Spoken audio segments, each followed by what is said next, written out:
Waste Bengal के नदिया district में एक छोटा सा गांव था सुंदरपुर। गांव बिल्कुल नॉर्मल था।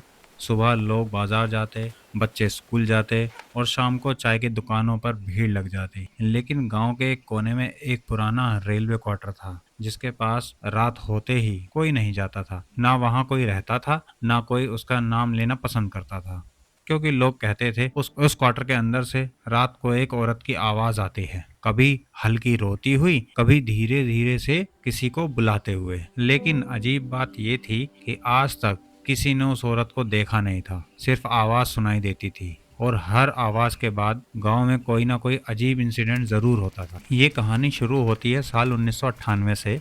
उस रेलवे क्वार्टर में एक रेलवे अफसर रहता था, जिसका नाम था देबाशीष रॉय। उसकी वाइफ का नाम मधुमिता था। दोनों बाहर से देखने में बिल्कुल नॉर्मल कपल लगते थे। देबाशीष रोज ऑफिस जाता और मधुमिता घर संभालती। लेकिन गांव वाले अक्सर उनके घर से रात को झगड़ों की आवाज सुना करते थे। कभी प्लेट्स टूटने की आवाज, कभी चीखने की। फिर एक रात सब कुछ अचानक चुप हो गया। अगली सुबह देवाशीष अकेला स्टेशन गया और उसने कैजुअली लोगों को बताया, मधुमिता अपने मायके गई है। पहले किसी को शक नहीं हुआ, लेकिन 2 हफ्ते बाद मधुमिता वापस नहीं आई। उसके घर वालों ने पुलिस कंप्लेंट की। पुलिस इन्वेस्टिगेशन हुई, पूरे क्वार्टर की तलाशी ली गई, लेकिन कुछ नहीं मिला। ना खून, ना बॉडी, ना कोई एविडेंस। केस धीरे धीरे ठंडा पड़ गया और कुछ महीनों बाद देवाशीष ने ट्रांसफर लेकर सुंदरपुर छोड़ दिया। लेकिन उसके जाने के बाद रेलवे क्वार्टर में अजीब चीजें होना शुरू हो गया। रात को क्वार्टर के ऊपर वाली खिड़की में लाइट जलती दिखती, जबकि इलेक्ट्रिसिटी कनेक्शन सालों पहले से काट दिया गया था। कभी कभी अंदर से कुर्सी घसीटने की आवाज भी आती थी। और सबसे डर वाली बात,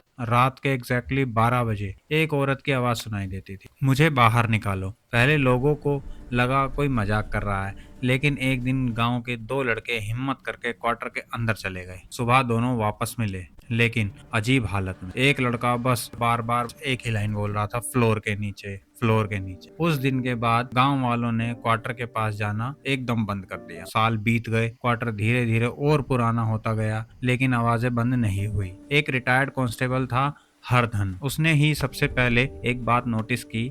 जब भी क्वार्टर के अंदर से आवाज आती, ऊपर वाले रूम के फ्लोर से एक हल्की सी बदबू आती, जैसे पुरानी गीली मिट्टी की स्मेल। एक दिन हरधन ने डिसाइड किया कि सच का पता लगाना पड़ेगा। दिन के टाइम में वो अकेला क्वार्टर के अंदर गया। अंदर सब कुछ पुराना था, डस्टी फर्नीचर, बंद क्लॉक और दीवार पर लगे पुराने कैलेंडर। लेकिन ऊपर वाला रूम अजीब तरह से साफ था, जैसे कोई रेगुलरली उसे क्लीन करता हो। रूम के बीच में एक वुडन चेयर थी और चेयर के सामने फ्लोर का एक हिस्सा थोड़ा अलग दिख रहा था। हरदन नीचे झुककर जैसे ही फ्लोर को देखने लगा, तभी उसके पीछे से धीरे से आवाज आई, मुझे बाहर निकालो।